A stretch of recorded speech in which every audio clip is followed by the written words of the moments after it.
देवताओं के प्रथम पूज्य गणेश जी और गणेश जी का यह धाम गणपति धाम जिसे आप हाथी पखना के नाम से जानते हैं और लगभग पूरा सरगुजा वासी का आस्था का केंद्र हो रखा है ये गणपति धाम और हाथी पखना। बाल गंगाधर तिलक गणपति स्थापना समिति द्वारा इसे गणपति धाम का नाम दिया गया। आज एक आस्था का केंद्र हो गया है। माँ महामाया की जो पर्वत श्रृंखला है उसका एक हिस्सा है और उसके आंचल पे कहा जाता है कि उनके पुत्रों का वास होता है। स्टेट काल में यहाँ महावत को बांधा जाता था, उसे प्रशिक्षण दिया जाता था।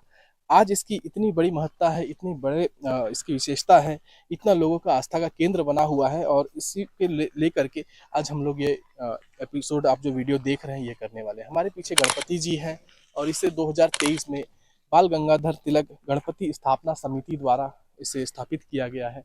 आज एक भक्तिमय माहौल निर्मित हो रहा है यहाँ। बाल गंगाधर तिलक एक ऐसी संस्था है जो लगातार 10 वर्षों से यहाँ गणपति जी का पूजा अर्चना कर रही है और आगे भी इसका एक नया आयाम गढ़ने वाली है।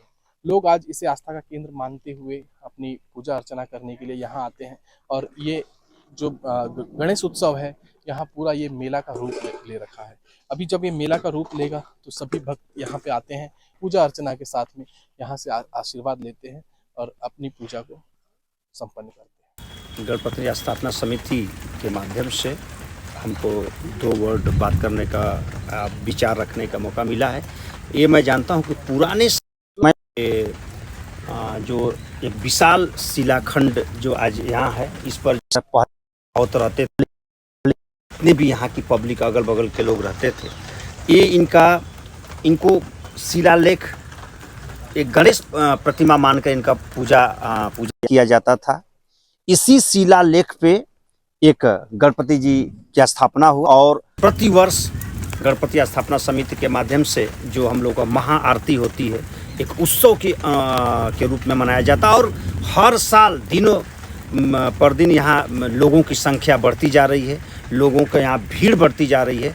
और यहाँ का हम लोग की मानता है कि गणपति स्थापना समिति के मेंबर्स के द्वारा एक नियम के तहत हम लोग यहाँ की मिट्टी लेके जितने भी प्रतिमाएं पूरे अंबिकापुर में स्थापित होती है, वहाँ यहाँ के थोड़ा थोड़ा मिट्टी हम लोग हर जगह यहाँ रखते हैं कि कम से कम यहाँ का जो स्वरूप वहाँ जाए। और यहाँ दिनों पर दिन लोगों की भीड़ बढ़ती जा रही है। इस वजह से हम लोग जो है ज़्यादा से ज़्यादा अच्छा से अच्छा यहाँ करने की कोशिश। इसी 7 तारीख को जो है महाआरती का पूजन है और पूरी अंबिकापुर की जनता से आह्वान है कि ज़्यादा से ज़्यादा यहाँ आएँ और गणपति भगवान का दर्शन कर उनका पुण्य का भागी।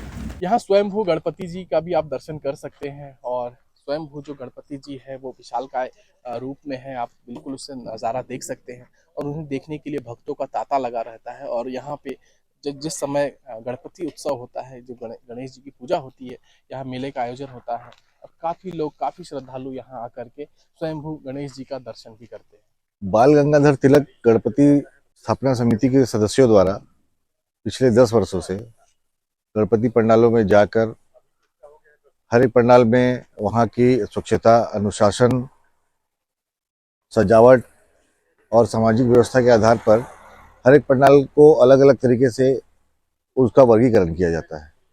वर्गीकरण हम लोग 2 भागों में करते हैं, एक जूनियर वर्ग और एक सीनियर वर्ग। जूनियर वर्ग का वर्गीकरण प्रथम, द्वितीय, तृतीय और वैसे सीनियर वर्ग का वर्गीकरण प्रथम, द्वितीय और तृतीय में होता है।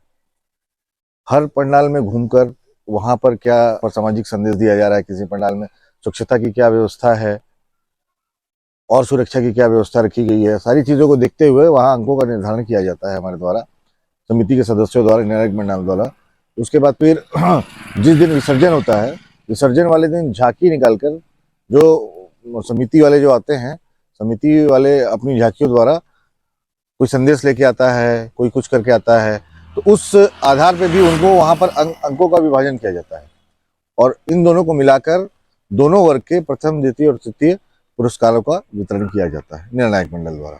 सभी गणपति प्रतिमाओं का शहरवासियों के द्वारा दर्शन करना संभव नहीं हो पाता है, जिसकी वजह से बाल गंगाधर तिलक गणपति स्थापना समिति घड़ी चौक पे सभी पंडालों को निमंत्रण देकर उनकी पुष्प वर्षा, आरती उतारकर और विसर्जन के लिए विदाई करते हैं। इस कार्यक्रम के दौरान घड़ी चौक पर नगर के बच्चों द्वारा सांस्कृतिक कार्यक्रम किया जाता है, जिससे शहर का माहौल, वातावरण एक भक्तिमय होता है।